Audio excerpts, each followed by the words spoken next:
for being able to come up and be the inspector for the evening. All right, so third week of VBS, 3 out of 4. We're almost there, but to start, let's stand up. We're going to sing some songs. Do you guys know the hippopotamus song? Okay, so we're going to do the hippopotamus, and then we're going to do the kangaroo, and we're going to do a manatee. And there are dances that you have to do. You guys, you're old enough, you don't have to if you don't want to. But the kids, no, I'm saying you don't have to. Okay, Valerie, you have to. You have to do it. Okay, so don't worry, follow me, and we can get through this. All right. In the beginning God made the sea, and the forest filled with trees. He placed the mountains up so high, and at the top he placed the sky. His fingerprints are everywhere, just to show how much he cares. In the middle he had some fun. He made a hippo that weighed a ton. Hip, hip, hip, hippopotamus. Hip, hip, hooray, God made all of us. Hip, hip, hip, hippopotamus. Hip, hip, hooray, God made all of us. His fingerprints are everywhere, just to show how much he cares. And in the middle he had some fun. He made the kangaroo to jump and run. Kangaroo. Hip, hip, hooray, God made me and you. Kangaroo. Hip, hip, hooray, God made me and you. His fingerprints are everywhere, just to show how much he cares. And in the middle he had some fun. He made a manatee that weighed a ton. Manatee. Hip, hip, hooray, God made you and me. Manatee. Hip, hip, hooray, God made you and me. I tell you again, this jacket is hot, but it's okay. All right, so we're going to do one more song before we send you guys to class. Let's see, I could just wear the hat. That might be cooler. All right, the Sea of Galilee. All right, this one's difficult, even for me. I see in the book it talks about many, many fish. We're going to do the eye of the fish, though, but it's okay. All right. You guys know this one? All right. It's going to get hairy really fast. Okay. There's a Sea of Galilee. There's a Sea of Galilee. There's a sea. There's a sea. There's a Sea of Galilee. There's a boat on the Sea of Galilee. There's a boat on the Sea of Galilee. There's a boat. There's a boat. There's a boat on the Sea of Galilee. There are men in the boat on the Sea of Galilee. There are men in the boat on the Sea of Galilee. There are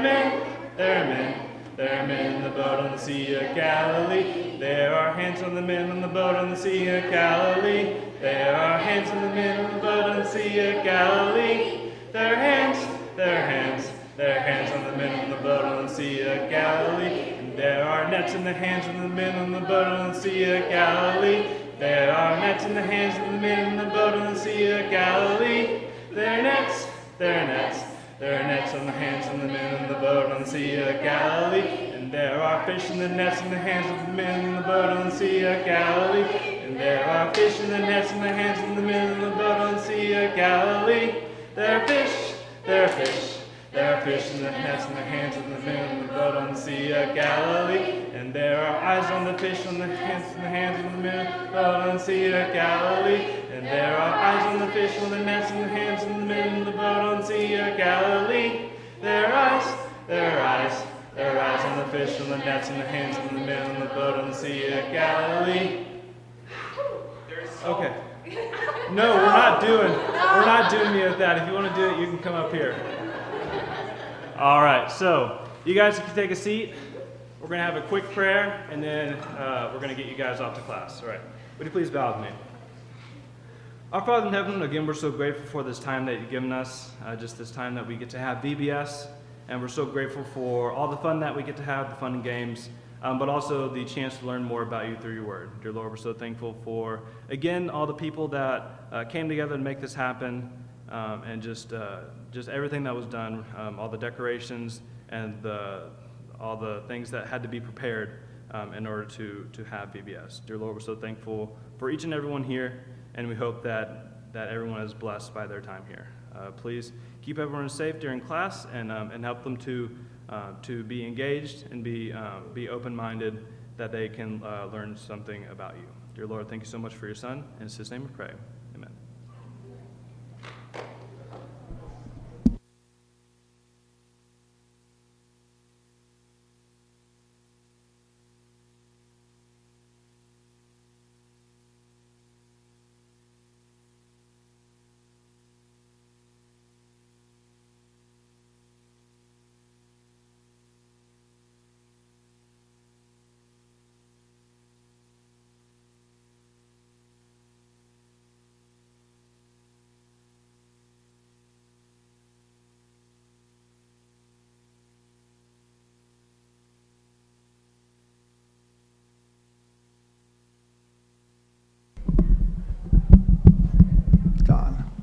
Good evening.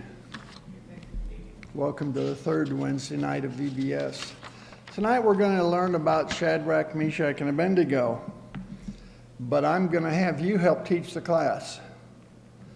Going to find out what you know about this. Now, you know, one of the characters on Wednesday nights has been Abraham. Do you know how many verses there are on Abraham scattered throughout the scriptures? Hundreds. And then we also are learning about David. That'll be next week, Lord willing. And do you know how many verses in the Bible talk about David? 100 or more. And we have all kinds of extra scriptures dealing with some of these characters. And do you know how many other scriptures outside of Daniel 3 deals with Shadrach, Meshach, and Abednego? It's been a very interesting study for me. There may be one, and we'll get to that shortly. I also learned a valuable lesson today, this week. Don't use red on your PowerPoint. If you're not on the first 3 rows, you can't read that it says Tower of Babel.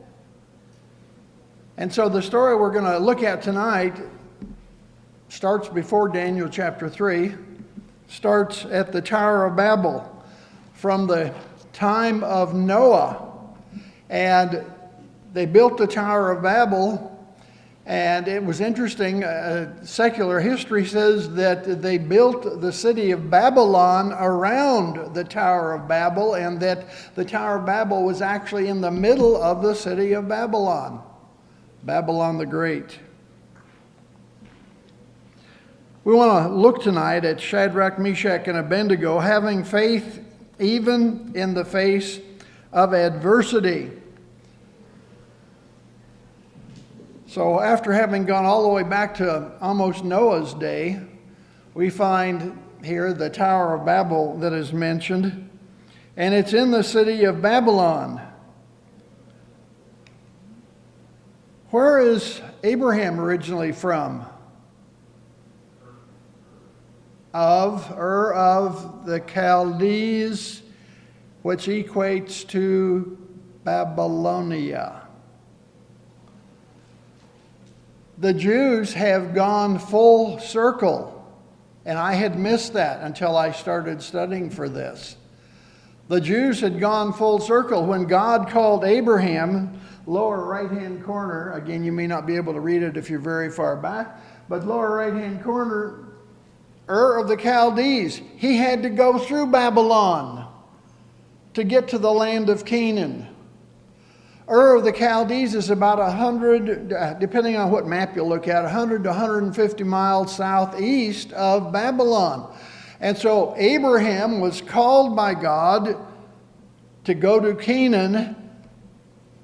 God has him go there. Took him several years, hundreds of miles to get to the land of Canaan. And now, why are the Jews back in Canaan, or back in Babylonia? Back kind of where Abraham started. What got them there?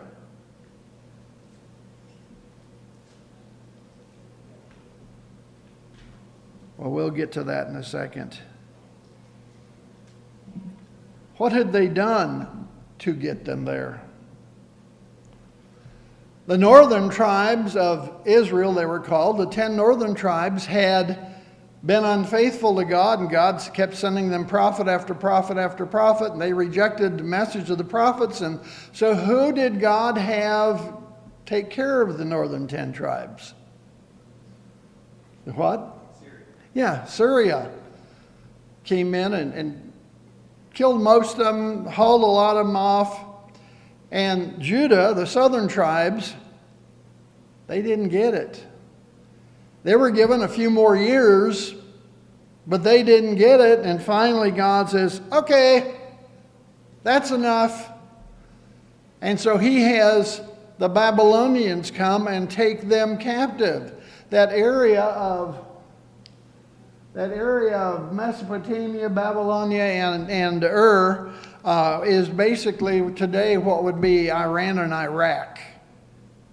It would be Iran and Iraq. So, that's been in the news a lot the last 20 years. And so we're very familiar with that part of the world because of that. Turn in your Bibles to Daniel chapter 3. That's our main text for today.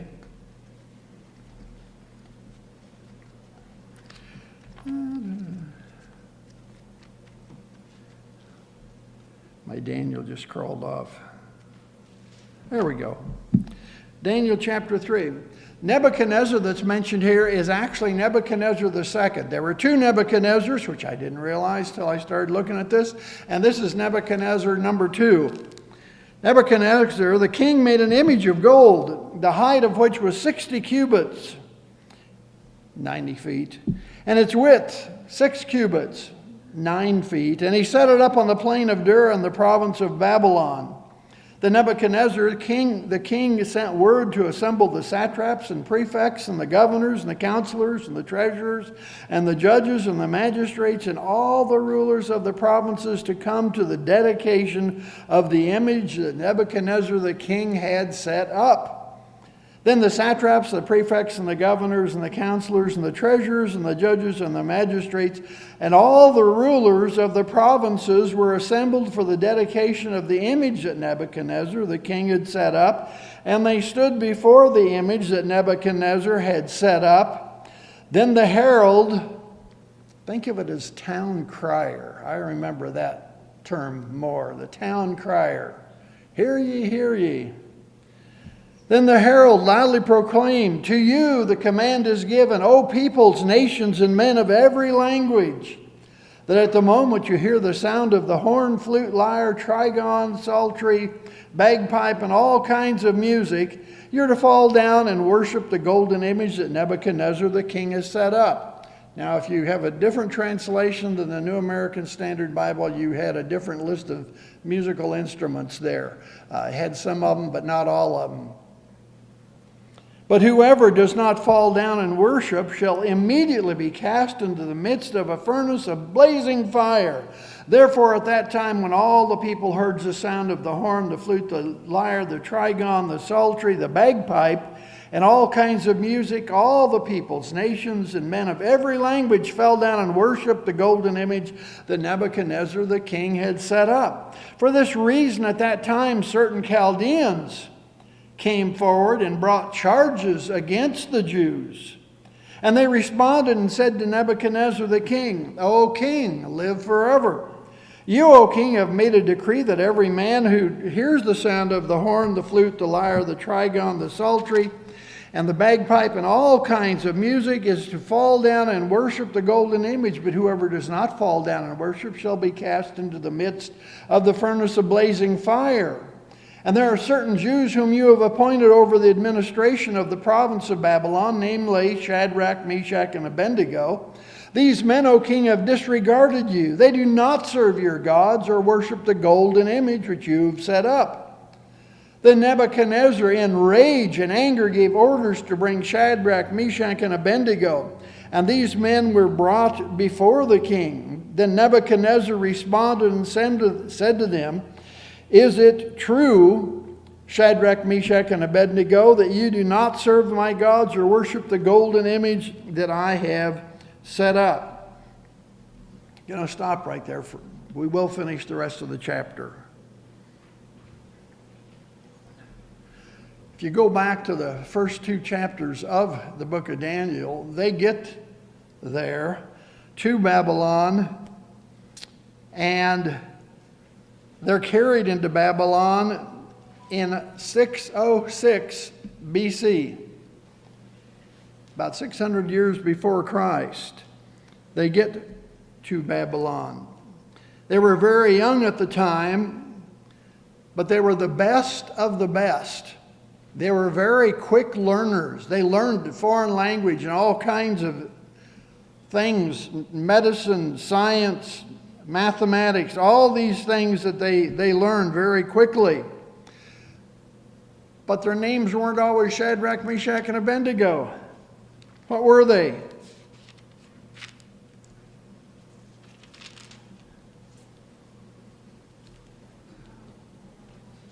Anybody know? Thank you. Chapter 1, verse 7. Why'd they change their names? Well, Daniel's name got changed too, but we just don't use that one for him. Yeah, Daniel's name got changed too, but why did they change their names? Some of them were like Babylonian names, right? Okay, Babylonian names. But what does that do to you if we call you George? I wouldn't like that very much. It helps assimilate. And it's a way of showing the Babylonians had power over them, even to the point, oh, we can change your name. We can call you anything you want. We can call you late for supper. I don't care. And so it's all, just stay with me on this, because when we get to the end of the lesson, we're going to see try to draw a couple of conclusions.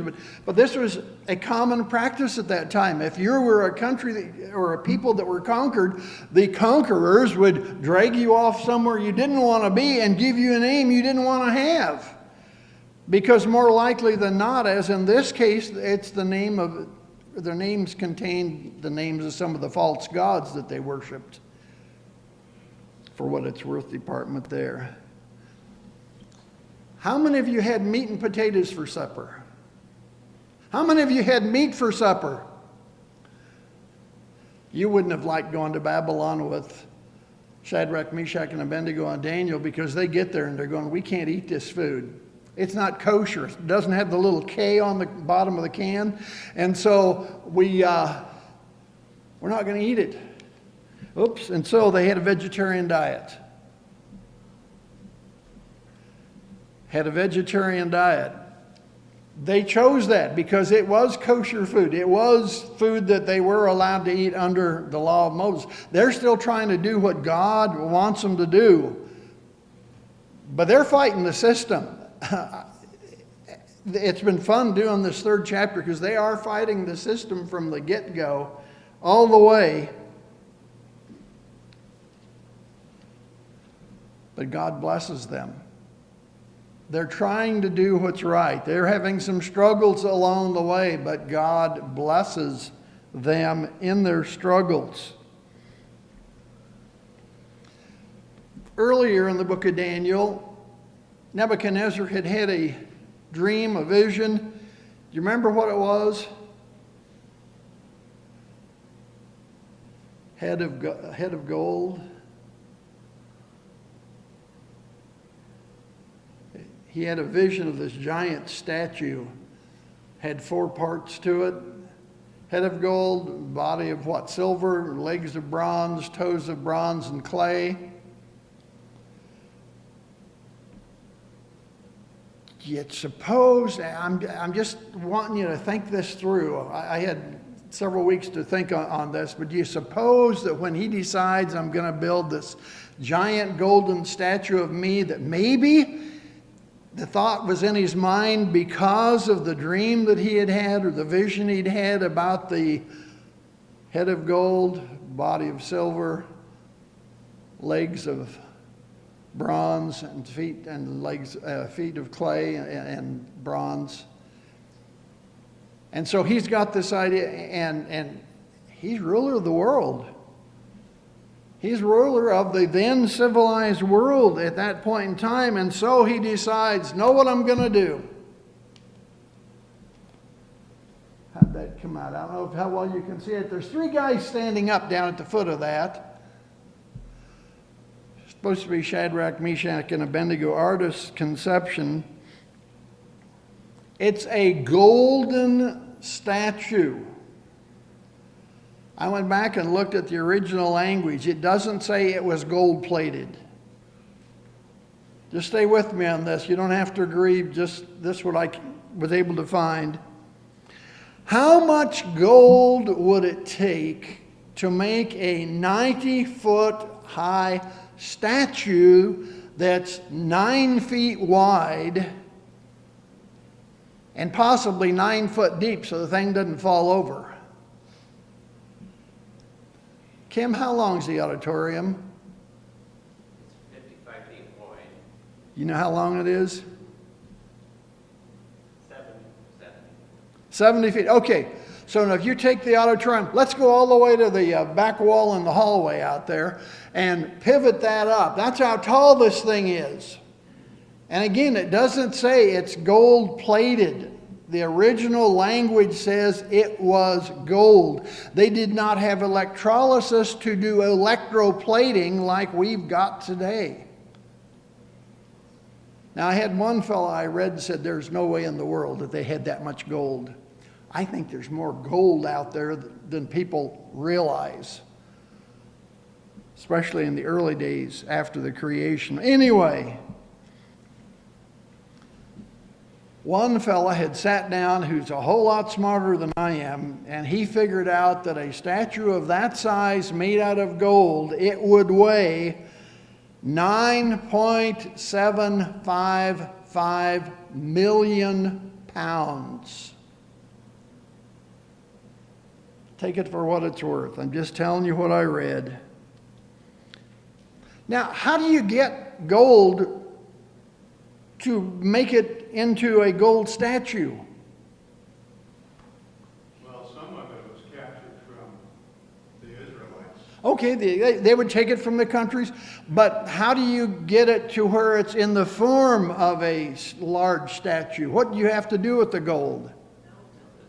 Melt it down in a blast furnace. The little light came on in my head. I know how Shadrach, Meshach, and Abednego got thrown in a fiery furnace. I know why they had a fiery furnace in the middle of a hot desert. It's because they'd been melting down all this gold. Now, don't make it a test of fellowship. I won't, but just think it through. It only makes sense. They had the ability back 40 or 50 years ago. You remember when Solomon built the bronze laver on the 12 bulls that were facing outward, 3 on a side. A huge quantity of bronze was used to cast that. And an article I read, again, it was early in my preaching, said that the technology 40 or 50 years ago, that we in America did not have the technology yet at that time to melt down that quantity of bronze and make it work. Now, with all the electric blast furnaces and stuff we've got today, we might be able to do it. I don't know. Haven't read anything newer on it. But they had technology back then that we don't understand. But now we know why that's a desert over there and there's no trees. They had to use all the trees to melt down all the gold and all the bronze and all the other metals and use them in a blast furnace. But anyway, think about it. That's probably where they got the furnace that dropping Shadrach, Meshach, and Abednego into. It only makes sense. To me, at least.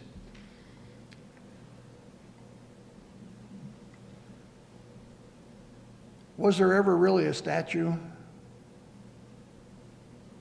There are a lot of people that say, oh, those are just Old Testament, just stories. But you know, you take a shovel and your magnifying glass and you go out and you start digging. In 1854, a man by the name of Mr. Oppert excavated the ruins of Babylon, and he found a pedestal of a colossal statue that may have been the remains of Nebuchadnezzar's giant gold image. In the mid-1800s, it was still there. But because of all the bulldozers and all the construction and everything, it's probably gone forever. But people have seen some of this in the early days of exploration to that part of the world. Again, this was Nebuchadnezzar II. People have questioned, can you have a statue that's 90 feet high that'll stand up to the weather? Someone said maybe it was bronze plated in gold. Again, they didn't have electrolysis back then to plate it in gold, but even then, that's a lot of weight if you've got a statue that's that big. Today in the world, in a place called Yushiku, there is a bronze Buddha statue that stands 360 feet high. So it is possible to have really, really, really big statues, even in our world yet today. Any thoughts?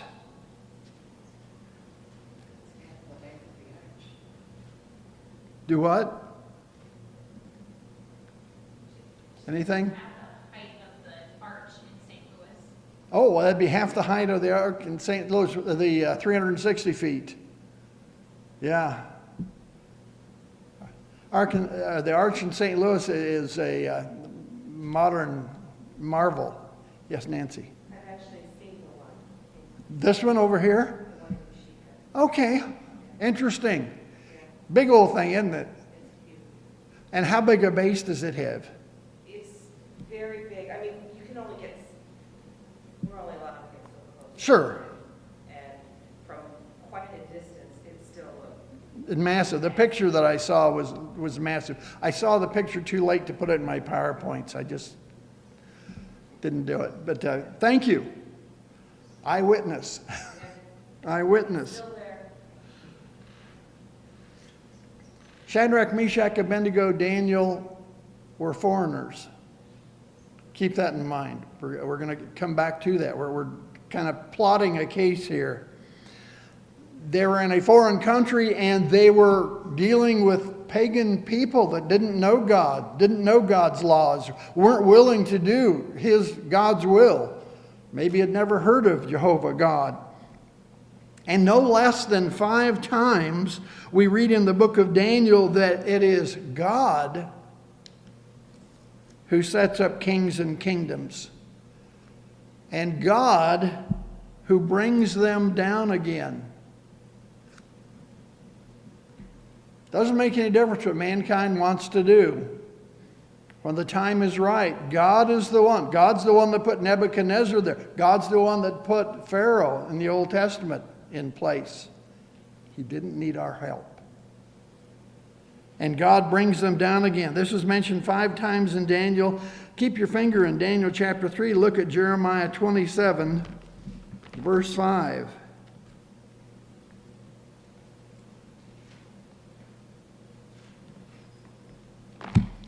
It says, I have made the earth and the men and the beasts which are on the face of the earth, and my great powers and my outstretched arm, and I will give it to the one who is pleasing in my sight.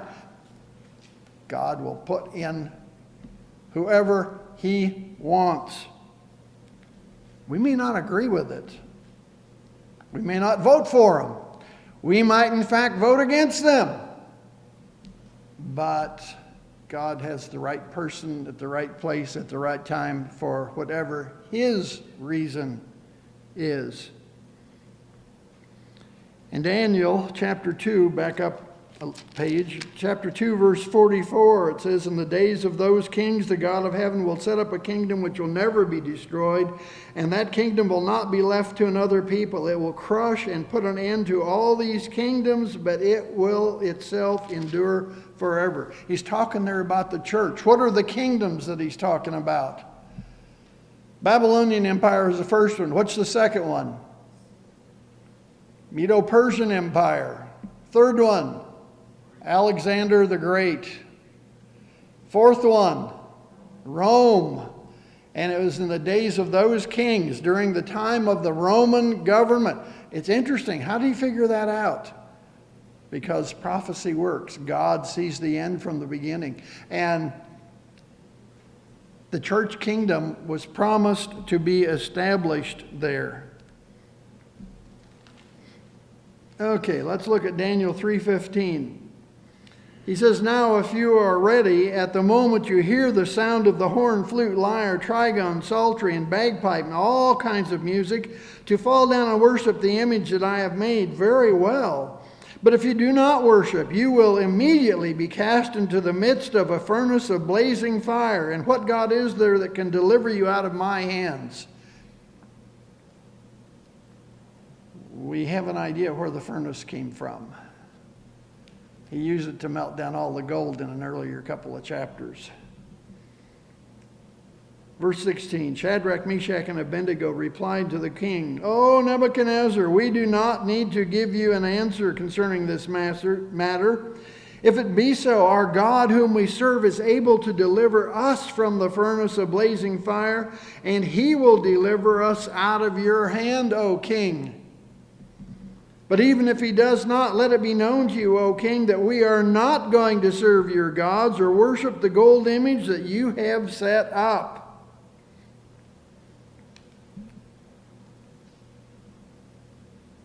Daniel 2:44 was a prophecy about the coming church and church kingdom, the kingdom of Christ. Nebuchadnezzar II was a narcissist at its finest. And they said, "We will not bow down."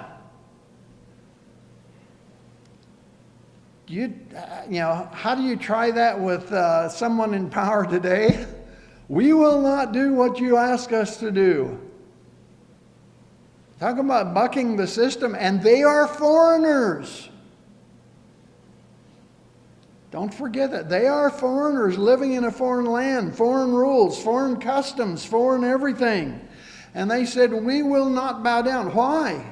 It goes completely against what God had said. You don't worship any other god.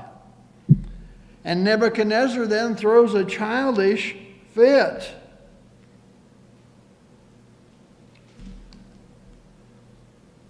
Sometimes God saves us from death. Other times God saves by death. And we never know how he's going to do it. He could have let Shadrach, Meshach, and Abednego die in the fiery furnace. Why does he save some people part of the time and allow others who are doing great things for him to die? We don't have the mind of God. We don't know how he thinks or how he does. He knows what he's doing. And we have to be willing to accept what God does in our lives. But they were not going to worship the golden image.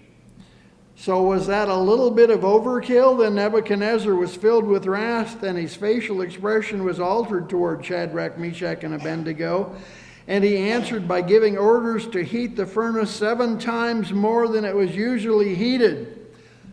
I'm not into construction and stuff, but I'm guessing it didn't do the structure of the furnace any good to be heated 7 times hotter than it's supposed to be. That's like draining all the antifreeze out of your car so that the engine can run really hot. Not going to be a good thing in the long run.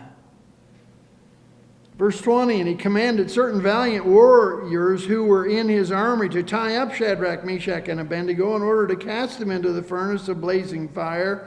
Then these men were led up in their trousers. Remember, this is the Mideast. They got real baggy trousers. Their coats, their caps. There would have been a turban on their head. Their other clothes, and they were cast into the midst of the furnace of blazing fire. For this reason, because the king's command was urgent, the furnace had been made extremely hot. The flame of the fire slew those men who carried up Shadrach, Meshach, and Abednego. But these 3 men, Shadrach, Meshach, and Abednego, fell into the midst of the furnace of blazing fire, still tied up. They fell into it. Don't know if they dropped them through a vent in the top or if the way it was constructed, if there was an upper part, they could toss them in there. Don't know. We're not told. But it was overkill.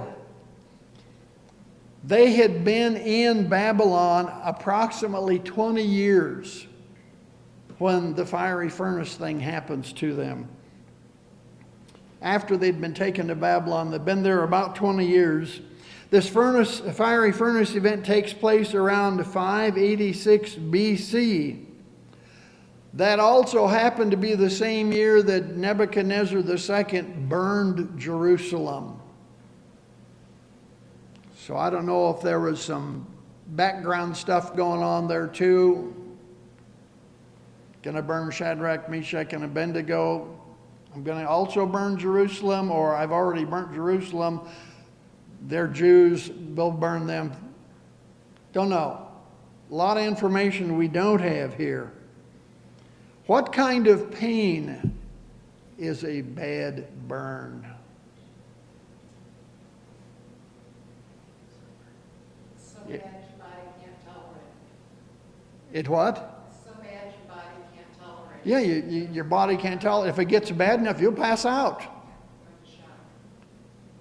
And, you know, it's horrible. And usually, if it's bad enough, you are scarred for life. Never get over it. And so they're looking, you know, this is what they're looking at, but they're not backing off at all. We don't care what you say, O king, we're not going to bow down and worship your statue. Sorry.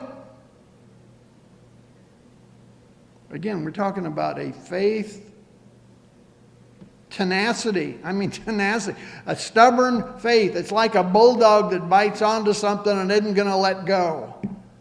That's the kind of faith they had. Verse 24 and 25. Okay, they've just been tossed into the fiery furnace. Their hands are tied. They've got all their clothes on. The Nebuchadnezzar, the king, was astonished and stood up in haste. And he said to his high officials, "Was it not 3 men that we cast bound into the midst of the fire?" They replied to the king, "Certainly, O king." He said, "Look, I see 4 men loosed and walking about in the midst of the fire without harm, and the appearance of the 4th man is like a son of the gods."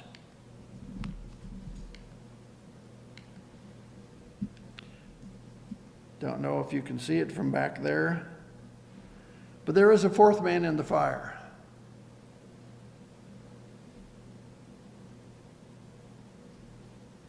Where'd he come from?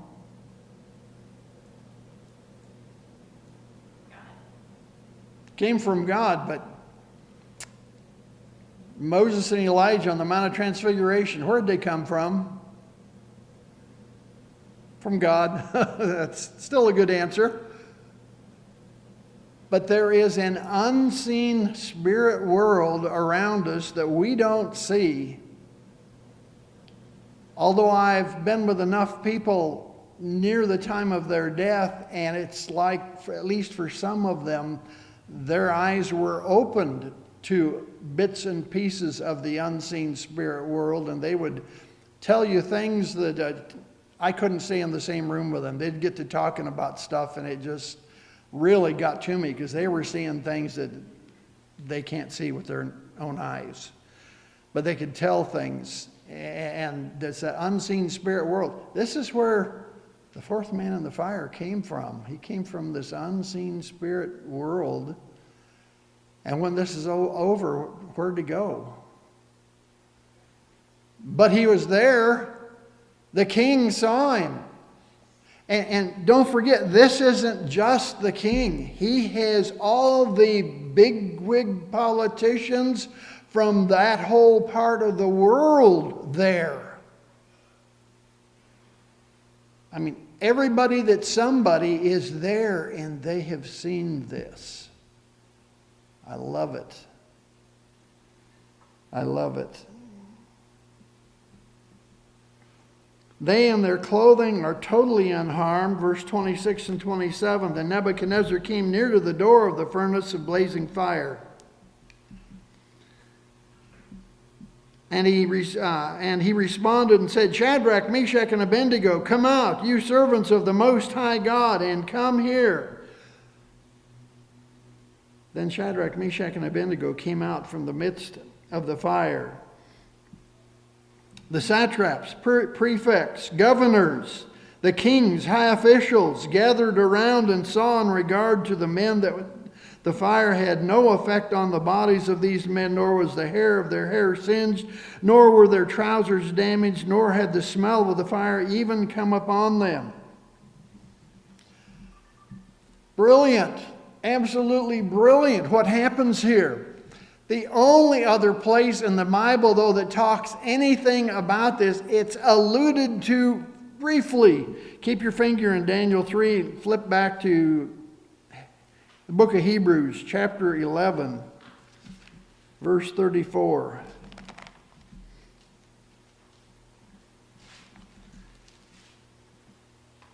It says, quenched the power of fire as one of the, let's go 32 through 34. What more shall I say? For time will fail me if I tell of Gideon, Barak, Samson, Jephthah, and of David and Samuel and the prophets, who by faith conquered kingdoms, performed acts of righteousness, obtained promises, shut the mouths of lions, that's Daniel in the lion's den, quenched the power of fire. Again, this is probably alluding to Shadrach, Meshach, and Abednego. And escaped the edge of the sword, from weakness were made strong, became mighty in war, and put foreign armies to flight. Other than Daniel chapter 3, this is all we get about Shadrach, Meshach, and Abednego. But they and their clothing were totally unharmed. Their hair's not singed, their clothes don't smell like fire. They're unharmed completely.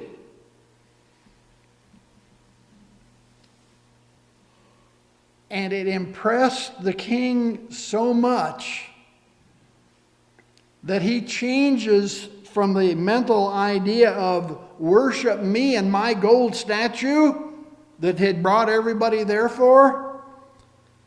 They changed it to everyone now has to tolerate Jehovah God. Didn't say you have to agree or have to like him, but everyone has to at least tolerate Jehovah God. And we find that Nebuchadnezzar called the God of Daniel God 3 times here in the book of Daniel. Daniel 2:47 says, and King answered Daniel and said, surely your God is a God of gods and a Lord of kings, a revealer of mysteries, since you have been able to reveal this mystery. Again, 3:29, therefore I make a decree that any people, nation, or tongue that speaks anything offensive against the God of Shadrach, Meshach, and Abednego shall be torn limb from limb, and their houses reduced to a rubbish heap, inasmuch as there is no other God who is able to deliver in this way. And Daniel 4:34, but at the end of that period, I, Nebuchadnezzar, raised my eyes toward heaven, and my reason returned to me, and I blessed the Most High, and praised and honored him who lives forever. For his dominion is an everlasting dominion, and his kingdom endures from generation to generation. So he has gone from worship me and my gold statue to at least tolerate their God. There's no God like it, like him. This is interesting because Nebuchadnezzar II's God, primary God, was one named Merodach, Merodach. It's the name of the false god that Nebuchadnezzar mainly worshiped. So for him to be willing to say, at least tolerate this other god, it was a good thing. So now there was going to be punishment even for speaking against Jehovah. In verse 29 there, in the original language, what do you have in verse 29 of Daniel 3? There will be torn limb from limb, and their houses reduced to a rubbish heap. Any of you have anything besides rubbish heap?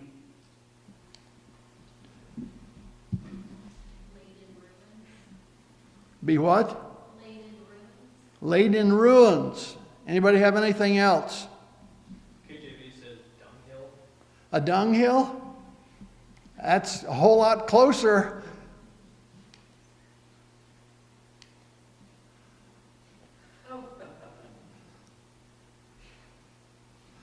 It literally, in the original Hebrew language, literally means outhouse.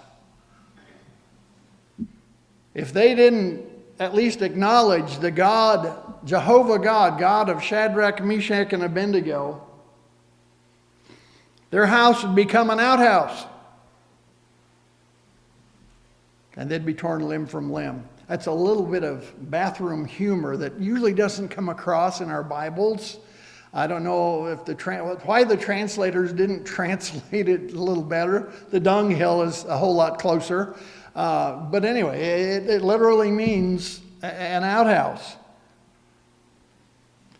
And so their faith was rewarded and their lives were spared. And again, this all happened before, in front of all the great leaders from all over the then known world, before those high and mighty people. And Nebuchadnezzar has just acknowledged, you know what? There's no God like Jehovah God. There is none other like him that can do this kind of stuff. And they had seen it with their own eyes. What do you suppose they talked about when they got home? Back to wherever they went? You'll never guess what we saw happen. The king was so mad, his childlike temper tantrum, so mad when he tossed these guys into the fire. They multiplied. There were 4 in there instead of 3, and then they weren't killed. Their hair wasn't singed. Their clothes wasn't smoky. I'm sure they had quite a story to tell when they got home. And Nebuchadnezzar acknowledged that there is no God like God. Concerning these 3 Jewish young men, it has been said of them that they wouldn't bend, they wouldn't bow, and they wouldn't burn. I copied that from somewhere. I like that. They wouldn't bend, they wouldn't bow, they wouldn't burn. Their faith was super strong. And as you go through and get into the next chapter, they got another promotion. They kept getting promoted. The reason why they probably were told on in the first place is the same reason why Daniel got told on for praying when he wasn't supposed to pray to anyone except Nebuchadnezzar. Anyway, it's because of the jealousy of the people around them. They're foreigners. They got promoted over the locals. And the local Chaldeans didn't like that. Here's these foreigners coming in, taking over. And they didn't like that. And so any opportunity they had to put the Jews in their place, they did that. And so they would tell on them and make sure that everything went against the Jews. Okay. Questions for thought and discussion. What kind of faith would it take to be willing to disobey the king's command, knowing that the awful punishment for and what it would be, knowing you'd be thrown into the fiery furnace? What kind of faith does it take? Well, the kind of faith that says, shall we obey man or shall we obey God? Yeah, the Apostle Peter echoed that in the New Testament. And again, it came down and has down through history. God may choose to save us from death, and God may choose to save us by death. Because there are some things we won't have to suffer if we're not part of this life. It was a confident faith. Sure. They were confident in it, and that's also echoed what Paul says we can be confident in our faith. We don't have to be doubtful or question or feel like we have to somebody, I hope I'm going to heaven. Sometimes you hear Christians say that. But they must have been very confident because they were able to take a stand. That was life. I mean, it was life or death. It was life or death, yeah. But they also had the kind of faith that they knew if God didn't save their lives, they'd still go to heaven. Nancy. Was it Queen Esther who said, if I perish, I perish? Yes. Yeah, so it's the same kind of faith that she had, that, we're gonna do this, and if we die, we die. Esther was a little more reluctant, though. She kept having him come to dinner. And the king kept saying, ask me whatever you want now. Come to dinner tomorrow. But again, sometimes you kind of got to work into your faith position, doing what's right. But you need to do that. Do we ever have to make such decisions by faith in our own lives, like Shadrach, Meshach, and Abednego did? Have you ever been in a position where the decision you made would be life or death for someone, maybe yourself? Not yet. Maybe coming.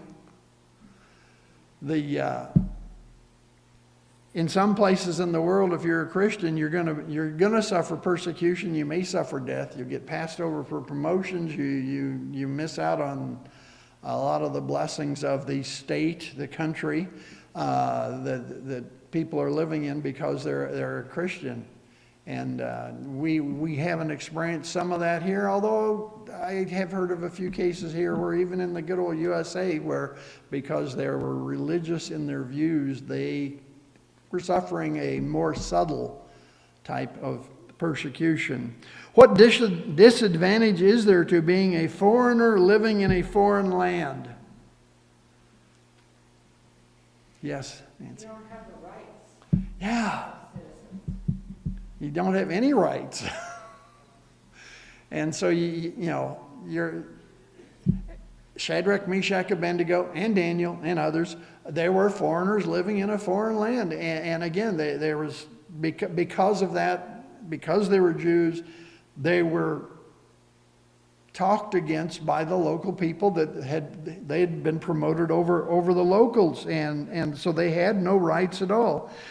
Remember that we are only foreigners. We, all of us, are only foreigners passing through life on this earth. We are just passing through. Heaven is our ultimate home. Heaven is our ultimate destination.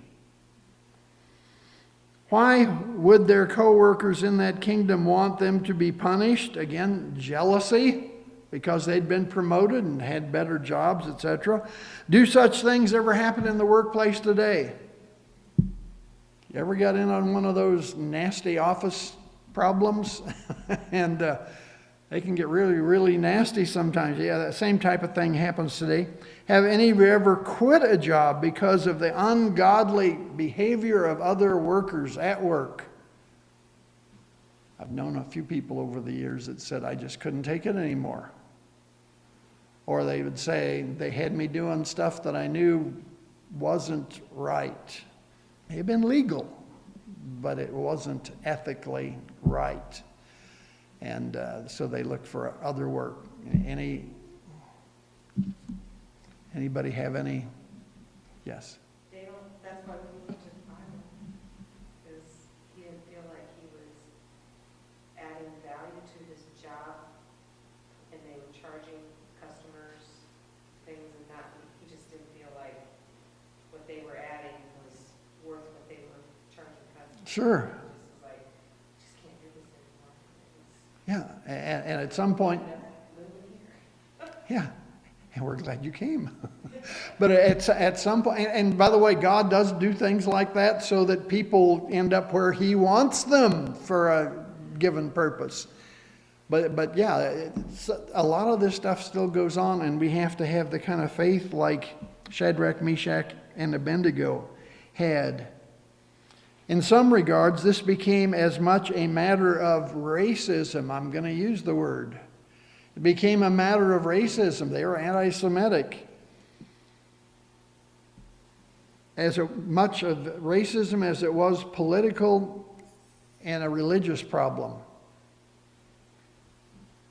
To Nebuchadnezzar, all he was saying is, they're not obeying me, and the Chaldeans, the local Babylonians, are saying, oh, they're from somewhere else, and they're not going to listen to you, and they even worship a different God than you do, and they're not going to bow down and worship your golden idol. And so you got this racism thing going on in the background. What are some things of faith that Christians do today that show that we are different than the world? What are some things we do today that shows the world that we are actually different than them? Anybody have anything? Yes. Hopefully we're honest and treat people properly. Yeah.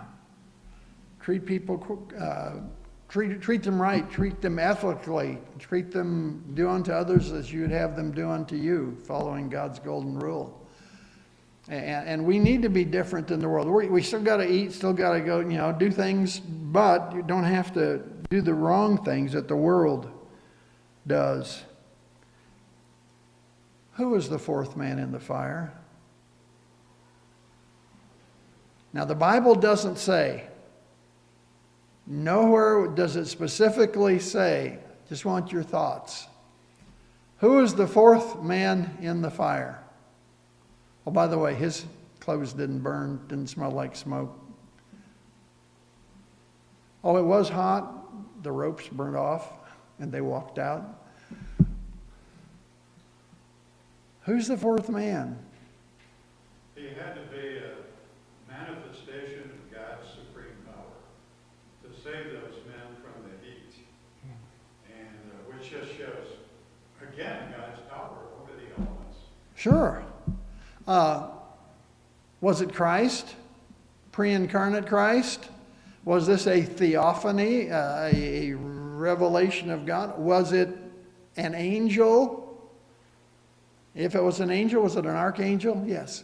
Well, Nebuchadnezzar says he has sent his angel and delivered his servant. He thought it was an angel, He thought it was an angel. but he wouldn't be looking for the pre-incarnate Christ. No, he wouldn't. And neither would they. Neither would they. True. Yeah. So, But God had a purpose for that, for everyone to see that. God had a very, very important purpose. And realize Nebuchadnezzar is the world ruler at this point in history. Not just from the Bible, from history books. He is the world ruler at this point in history, and he is acknowledging their God is greater than any other God that people worship. Now, that doesn't mean he changed his mind on who to worship, but he did at least acknowledge that Jehovah God was the greatest God there was.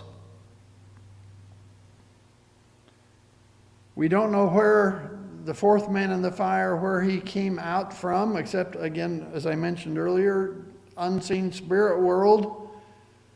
The Hebrew writer even says, we're surrounded by so great a cloud of witnesses. They're watching us from that spirit realm. Where did he go? He went back there. When Jesus ascended up, where'd he go? Now, this latest telescope hasn't seen Jesus anywhere out on the horizon. Where did he go? There's a physical realm in which we live, but there's also this spiritual realm that is around us. And he probably went there. Moses and Elijah definitely came through that, and so did the fourth man in the fire. You don't have to agree with me, but just think it through and do some studying on it. My last question tonight: are there some unexplained things that happen even today that we do not fully understand that show God is at work in our lives today? Turn over to Hebrews 13, verse 2.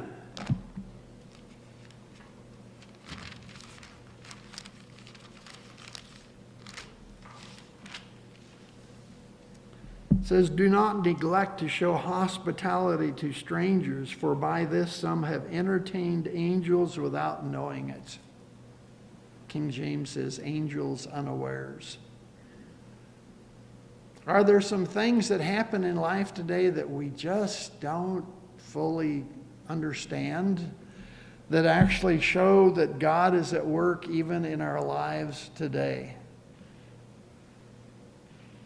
Things that have maybe happened in your life that you go, I don't know how it turned out this way, but it did. You know, God had to put me where I am.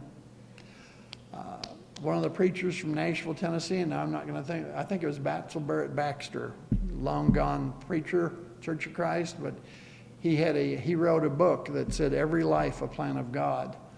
And he says, sometimes you got to look, really have to look to see where you are at the present time or where you've been.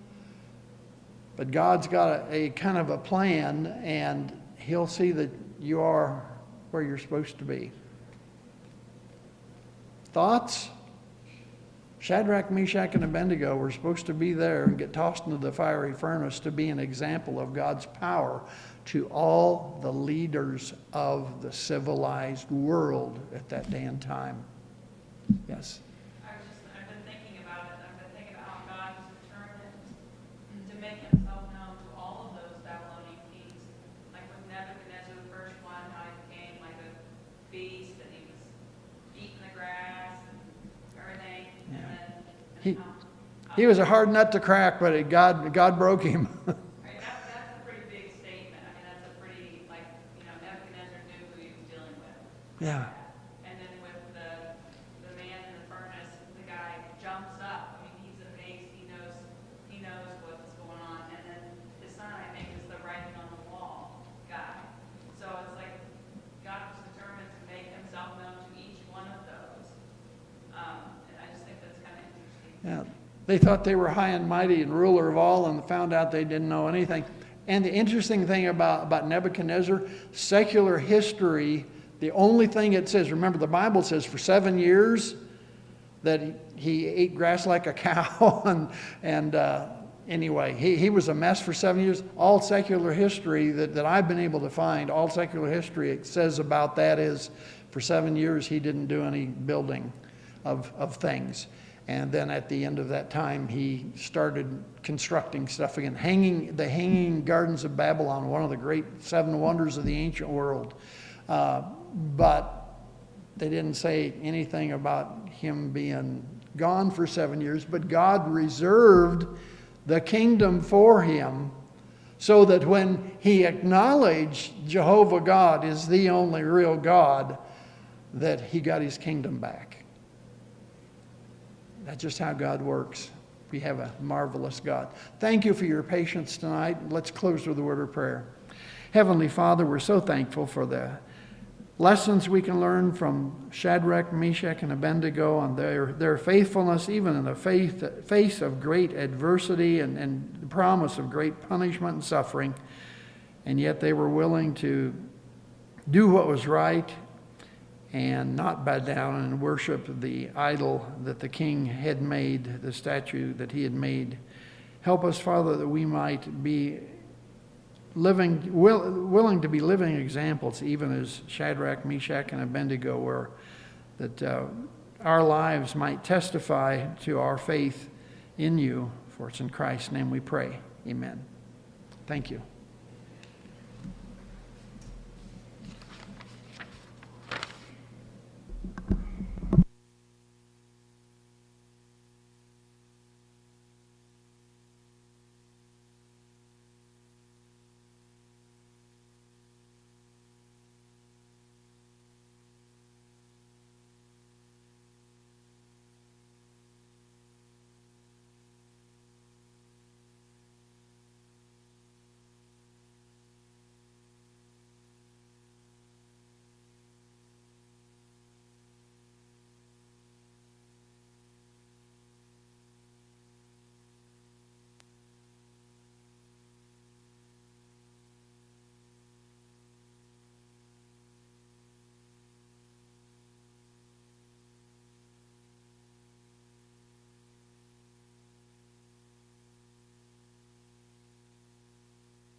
Hello.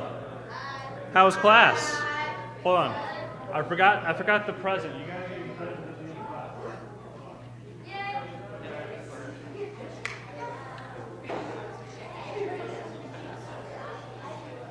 These are cool gifts. You guys are gonna like these. Keeping it a secret for right now. All right. So you guys enjoyed class? Yeah. What was something you guys learned about? Just shout it out. Noah. Noah. Yes, that's my name. Nice. It's a good name. Pretty happy with it. David. Yes. Abraham. And so I'm assuming the toddlers had Shadrach, Meshach, and Abednego. There we go. All right. So we're not going to do any moving around songs because it's really hot and you guys are probably tired from class. But we're just going to use our hands. It's going to be okay. Do you guys know, let's see where I wrote them down. He's got the whole world in his hands. That's what we learned about today. What God protects us, he protects everything. And so, let us sing. He's got the whole world in his hands. He's got the whole world in his hands. He's got the whole world in his hands. He's got the whole world in his hands. He's got the wind and the rain in his hands. He's got the wind and the rain in his hands. He's got the wind and the rain in his hands. He's got the whole world in his hands.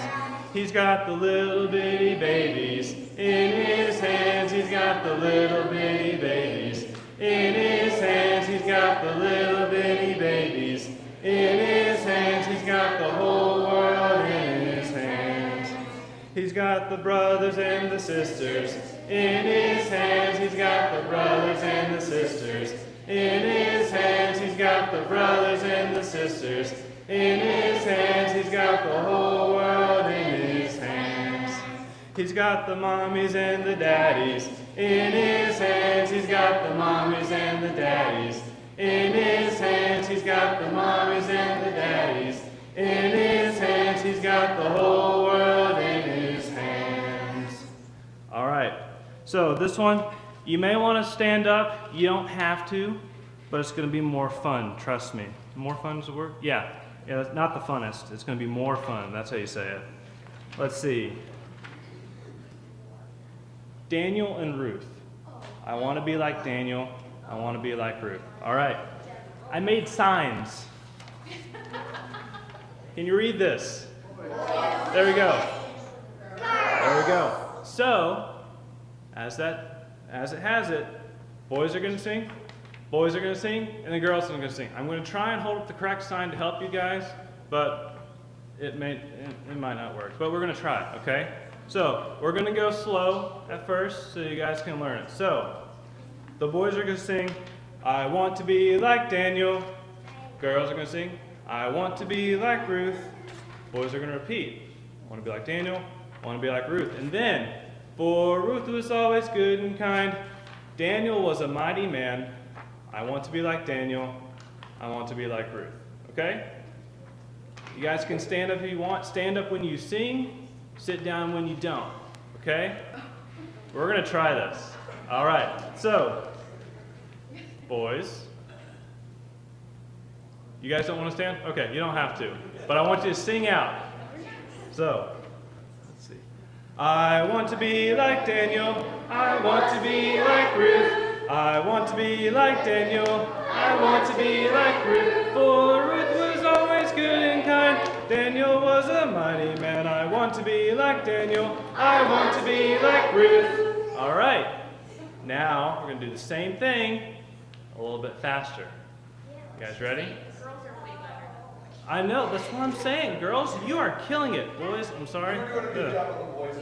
Thank you, Jacob. I appreciate it. All right. So again, a little bit faster. Let's do this.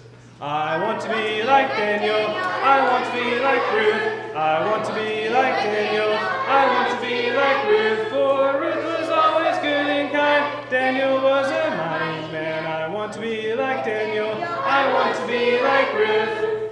Girls, you're killing it. Love it. All right. Do that again. We're going to go a little bit faster again. Let's do this. All right.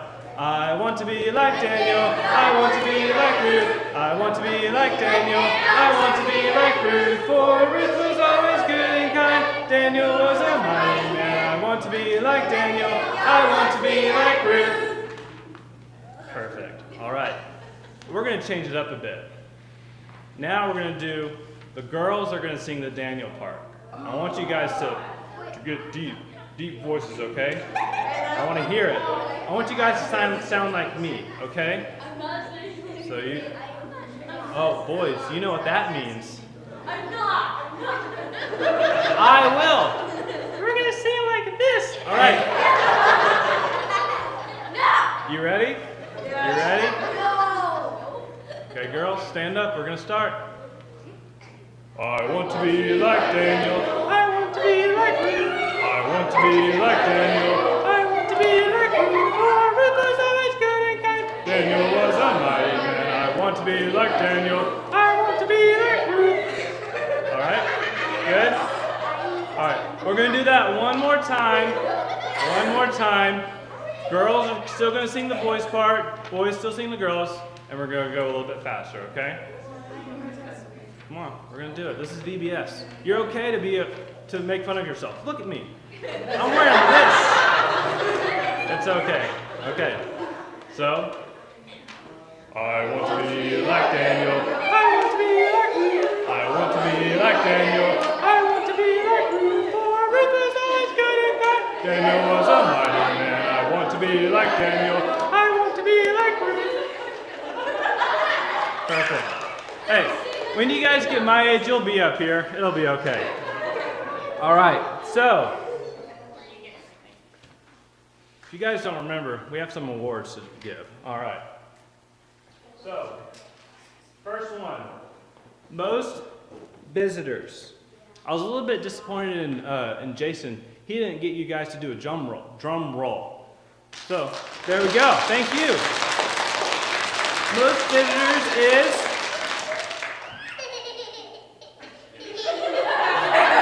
elementary and middle school.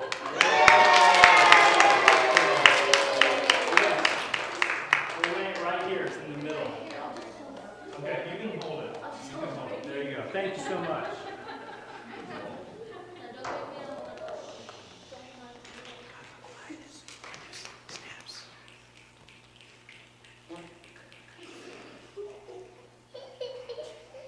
Middle school.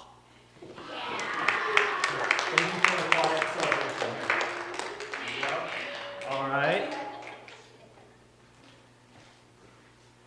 Next we have the biggest class. There we go.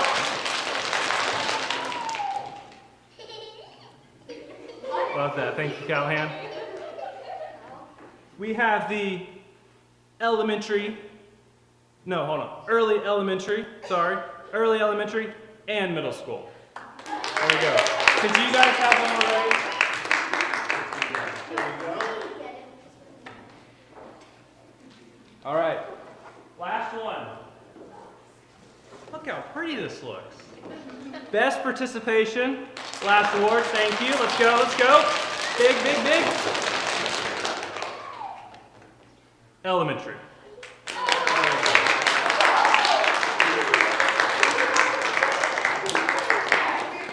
There we go. All right. The evening total attendance. Let's see. It was 4, 4, 3, 2. 8 plus 3. Thank you so much. Sorry. It's hard to do math whenever all eyes are on you. We had 13 students tonight. All right. That was good. Remember, next week is the last VBS. Invite all your friends. We want this to be the biggest one ever. All right. Can you do that? There we go. All right. So, like all the other times, there will be snacks in the basement after. And I want you guys, after the prayer, we have some spy pins, okay? I'm going to give you, let you see this. You write in it with invisible ink. You pull out this little white tab. Little light to show it. Pretty cool, right? Yeah, pretty cool. All right. So, if you want it, you got to line up, single file, after the prayer. All right, can you do that for me? After the prayer. Sit down, Audrey. All right. So let's bow for prayer and we'll be dismissed. Our Father in heaven, again, we're so grateful for this time that you've given us. And dear Lord, we're especially grateful for the end of VBS number 3. We had such a great time and so many great stories to share and all the lessons that we've learned. We're so thankful for all the teachers again and that were able to prepare and to teach us. And we're so grateful for them. Dear Lord, thank you so much for your Son. And it's his name we pray. Amen. All right.